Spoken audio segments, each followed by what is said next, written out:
Bismillahirrahmanirrahim.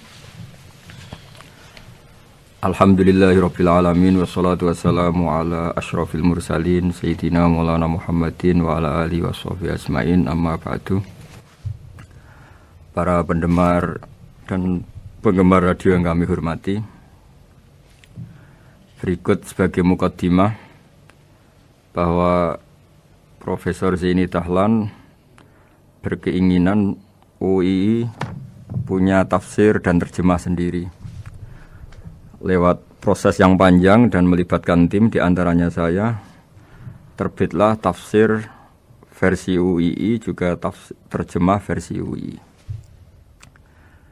Di antara ciri khas terjemahan UII adalah bahwa bahasa Arab yang tentu mengandung kesusastraan Arab, balaghah, kemudian ditransfer untuk pembaca Indonesia, sehingga di antara ciri khas terjemahan UII adalah dengan rasa Indonesia dan tentu tidak merubah makna.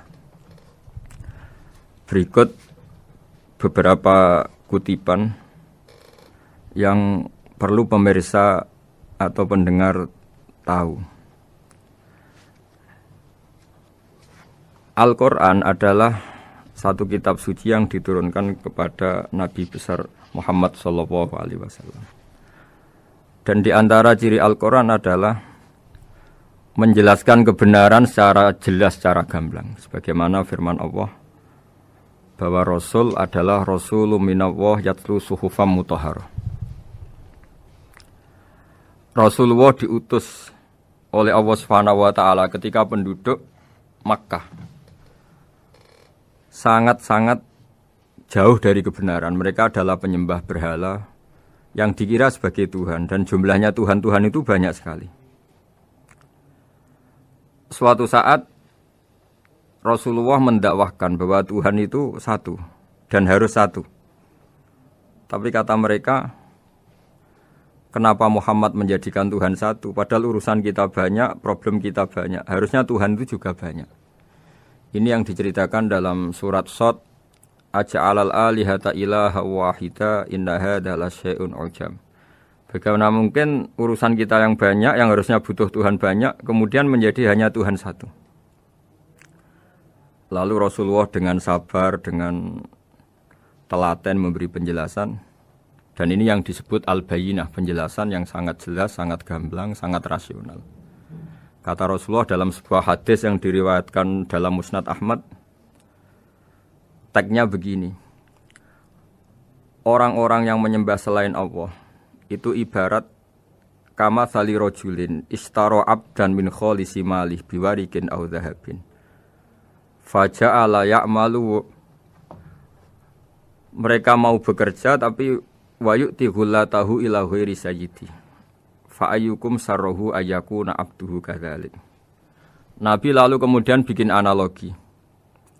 Wahai masyarakat Mekah, bagaimana kalau Anda ini jadi seorang pembantu atau seorang budak, lalu punya majikan banyak.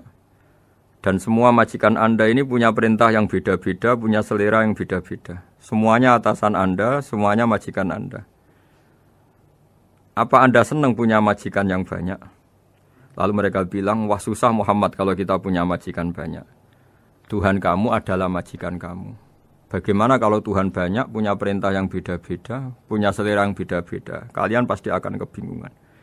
Ya sudah Muhammad, normalnya Tuhan itu satu.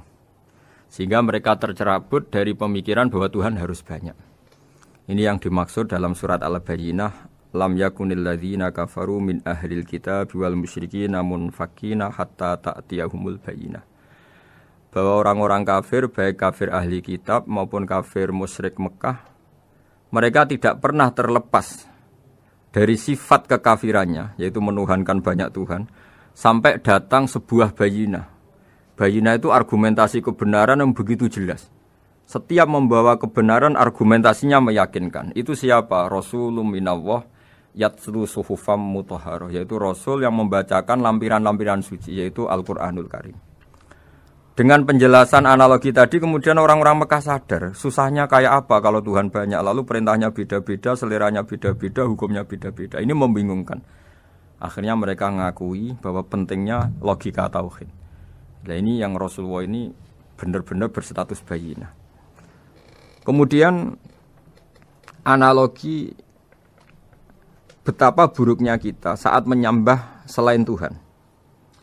Lalu Rasulullah mencontohkan sebagaimana yang saya kutip tadi dari Musnad Ahmad. Misalnya Anda punya pembantu atau zaman dulu budak.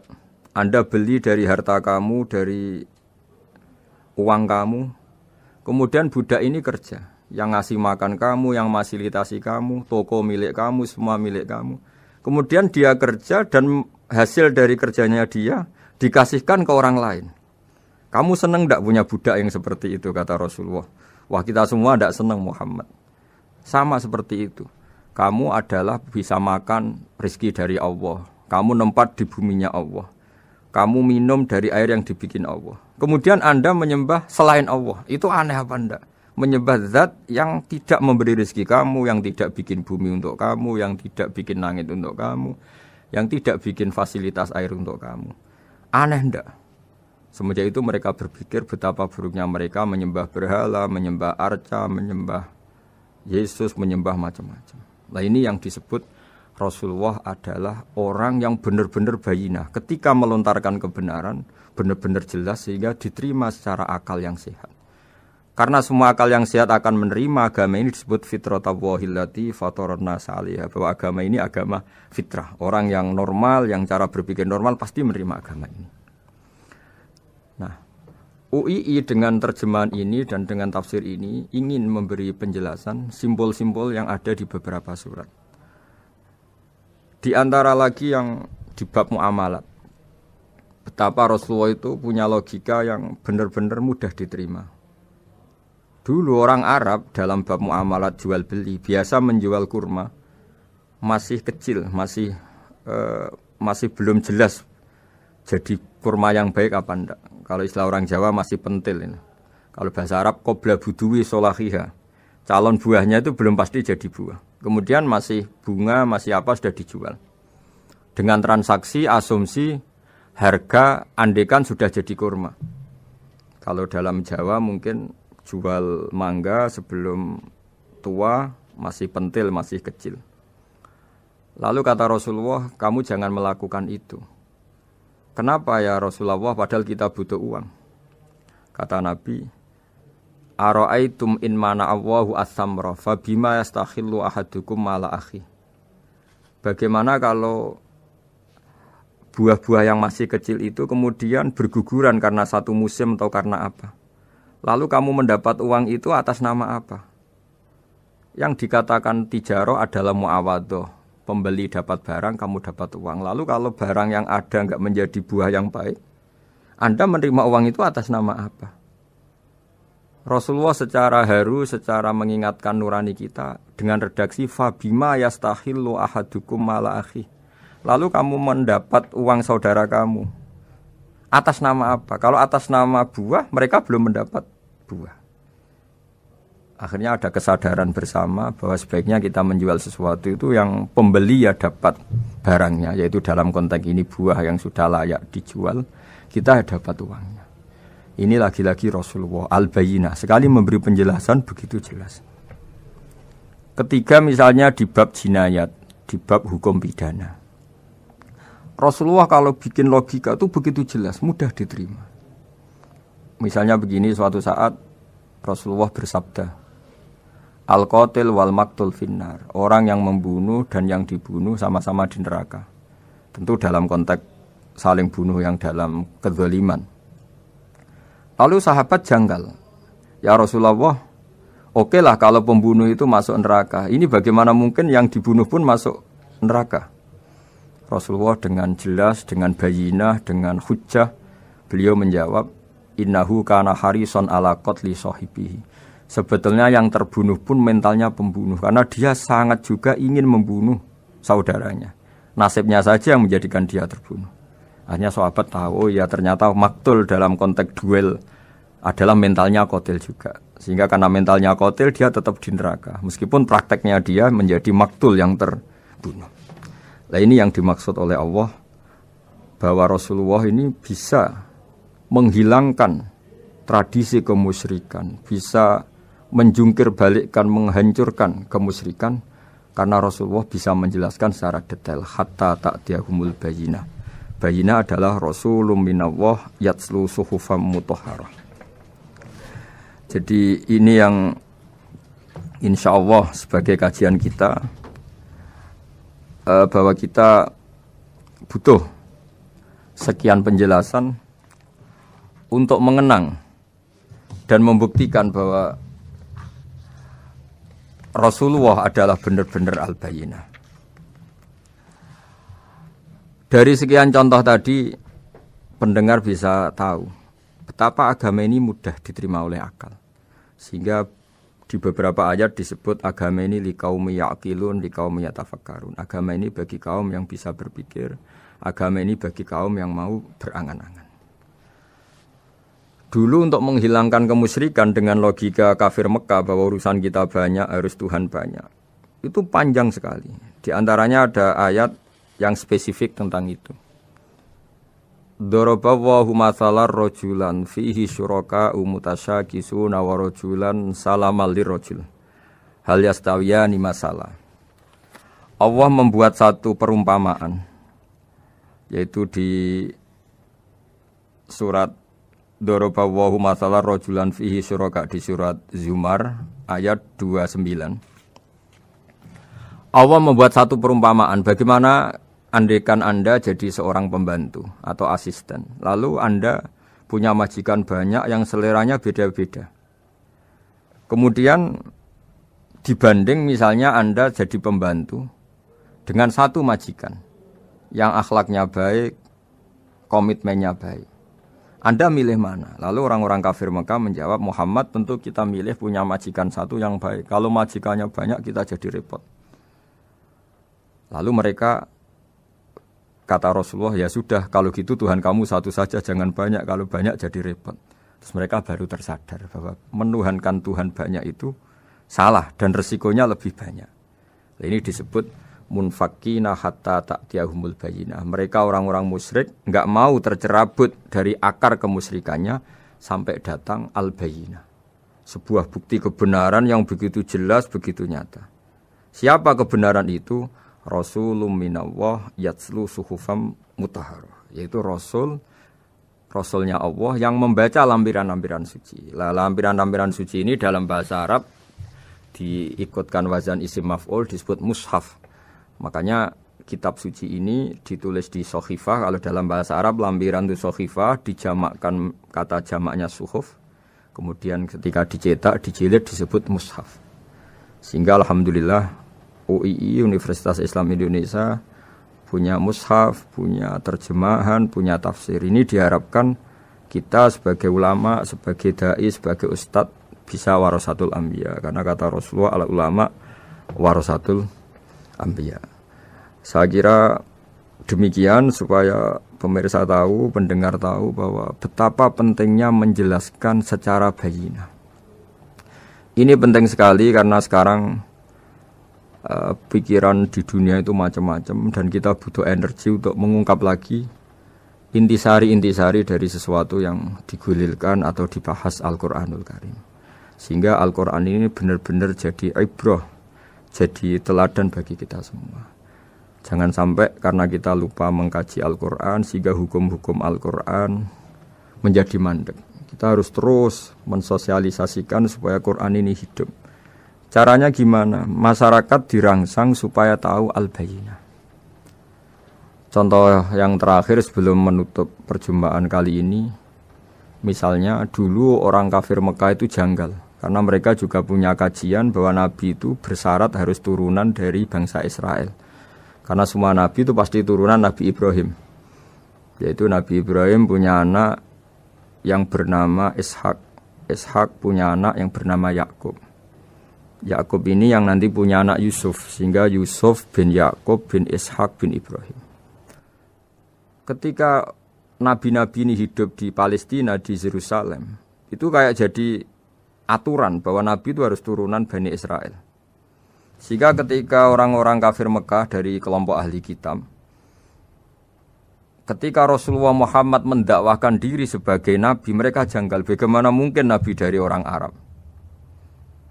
Nabi itu harusnya orang Yerusalem atau orang Palestina.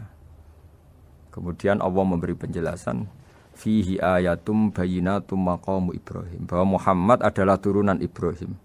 Bukti nyata adalah di Mekah ada jejak kakinya Nabi Ibrahim, yaitu yang sekarang kita sebut maqam Ibrahim. Setelah dilacak-lacak ternyata mbah-mbahnya Rasulullah atau nenek moyang atau leluhur Rasulullah bernama Adnan. Adnan ini kata sejarah-sejarah disepakati wa adnanu bila raibin intadzabil ulumin nasabiyah ila dzabihi Ismail nisbatuhu wa muntama, bahwa Adnan ini tertulis secara sejarah lengkap bahwa dia turunan dari Nabi Ismail. Ismail adalah anak dari Nabi Ibrahim. Kemudian makom Ibrahim ini juga dibuktikan sekian sejarah bahwa Ibrahim pernah di situ. Yaitu ketika Hajar, ibu dari Ismail, kesulitan nyari air, lalu lalang lari antara Safa dan Marwah. Kemudian kita kenang sekarang bernama Sa'i. Kemudian dekat Ka'bah ada namanya Hijir Ismail, karena dulu jadi kamarnya Nabi Ismail. Hijir, hujro itu kamar atau ruang khusus untuk Nabi Ismail. Sehingga jelas sekali bahwa Ibrahim, Ismail, Hajar pernah hidup di Mekah. Lalu lagi-lagi orang kafir Mekah yang dari kelompok ahli kitab sadar bahwa Muhammad jadi nabi layak karena dia juga turunan dari Ibrahim alaihis salam. Ini yang disebut fihi ayatum bayyinatum maqamu Ibrahim, bahwa di kawasan Mekah, kawasan Bakkah atau kawasan Hijaz jelas sekali ada jejak-jejak Nabi Ibrahim. Lagi-lagi ini bayyinah. Nah, bayyinah ini yang bisa menghilangkan sifat kemusyrikan, sifat kekufuran. Karena lewat penjelasan yang panjang ini, kemudian benar-benar diketahui bahwa Muhammad jadi Nabi itu sah. Karena dari segi dakwahnya benar, perilakunya benar, hujahnya benar. Sekarang dari segi nasab juga benar, karena beliau termasuk keturunan dari Nabi Ibrahim alaihissalam lewat jalur Ismail. Ini penting kita ketahui dan perlu kita kaji supaya istilah-istilah di Al-Quran kita tahu. Makanya banyak istilah di Al-Quran, misalnya wattaba'tu millata abai, kita ngikuti agama leluhur kami. Di situ disebut ada Ibrahim, ada Ishak, ada Ismail, ada Yakub. Kenapa demikian pendengar? Bahwa karena agama ini butuh tradisi. Dan tradisi ini menjadi komunitas sosial. Sehingga ketika tradisi ini sudah mantap, insya Allah lewat kebenaran agama ini akan menyingkirkan kemusyrikan. Contoh paling mudah begini, Nabi itu melarang orang menyembah batu. Tapi kemudian dalam tradisi Islam sendiri ada orang sholat kemudian sujud. Yang secara zahir sujud itu mencium batu atau mencium masjid tempat kita sujud. Apalagi kita mencium Hajar Aswad. Secara kasat mata seakan-akan kita ini menghormati betul Hajar Aswad. Sehingga orang kafir mencibir, Muhammad itu aneh. Dia melarang kita menyembah batu, tapi dia sendiri mencium Hajar Aswad seperti itu. Dia sendiri menyembah batu. Orang kalau sujud seakan-akan seperti itu. Tapi lewat penjelasan Nabi bahwa kita sujud hanya kepada Allah. Kita kalau sujud baca sajadah wajhililladzi khalaqahu wa sawwarahu wa syaqqa sam'ahu wa basarahu bihaulihi wa quwati fatabarakallahul ahsanul khaliqin. Wajah kami sujud kepada zat yang menciptakan wajah kami, yang mengasihi kita pendengaran, yang mengasihi kita pandangan. Hanya Allah saja yang ahsanul khaliqin, hanya Allah saja zat yang paling baik dalam penciptaan. Ini penting sekali saya katakan bahwa sehingga sujud kita yang seperti itu adalah simbol tawadhu. Tidak ada kaitannya dengan kita ini menyembah batu. Sehingga kita tradisikan ke anak-anak saat sujud baca subhana rabbiyal a'la wa bihamdi. Kita ajarkan mereka bahwa semua selain Allah adalah ciptaan Allah. Jadi andai kan nggak ada tradisi tauhid yang dijelaskan begitu detail. Saat kita haji bilang labbaik Allahumma labbaik, labbaik la syarika lak labbaik, innal hamda wan ni'mata laka wal mulka la syarika lak. Ya. Setiap kita haji mengitari Hajar Aswad kita bilang nikmat semua dari Allah. Enggak ada syarik bagi Allah, enggak ada mitra bagi Allah, enggak ada sekutu bagi Allah. Sehingga karena ini kita maklumatkan, kita kumandangkan. Meskipun umat Islam itu mencium Ka'bah, mencium Hajar Aswad, enggak akan disalahpahami ini bentuk penuhanan kepada Hajar Aswad atau kepada Ka'bah. Karena kita ungkapkan innal hamda wan ni'mata laka wal mulka la syarika lak. Enggak ada syirik, enggak ada mitra bagi Allah. Sehingga dari sekian talbiyahnya Rasulullah kita tahu ini bentuk pemaklumatan tauhid. Bahwa tauhid harus dikumandangkan lewat kalimat-kalimat thayyibah, lewat pemikiran-pemikiran logika hujjah bahwa Tuhan pasti satu dan yang jadi Tuhan hanya Allah Subhanahu wa taala. Karena andekan ini tidak dikumandangkan, kemudian ada ritual yang secara lahir kasat mata nyium Hajar Aswad, nanti seperti tuduhannya orang kafir bahwa Islam itu aneh melarang menyembah batu, tapi nyatanya ada ritual mencium batu. Tapi sebab itu tidak menjadi aneh ketika Imam Bukhari termasuk rawi besar, termasuk hadis sahih yang meriwayatkan Sayyidina Umar atau Umar radhiyallahu anhu itu setiap mencium Hajar Aswad beliau berkomentar, saya tahu betul kamu hanya batu, la tadurru wa la tanfa, tidak memberi madarat, tidak memberi manfaat. Kalau saja saya tidak melihat Rasulullah mencium kamu, maka saya tidak mau mencium kamu. Dulu di era itu ada momentumnya. Kenapa sih Umar radhiyallahu anhu atau sahabat Umar susah-susah memberi penjelasan seperti itu? Karena dulu masih ada salah paham bahwa mencium batu itu identik dengan misalnya menuhankan batu atau mendewa-dewakan batu. Sehingga Umar berutuh memberi penjelasan. Sayyidina Umar memberi begitu penjelasan detail bahwa kamu hanya batu yang tidak mandoroti, tidak manfaati. Tapi secara tradisi sunnah Rasul kamu dicium, ya saya ikut mencium.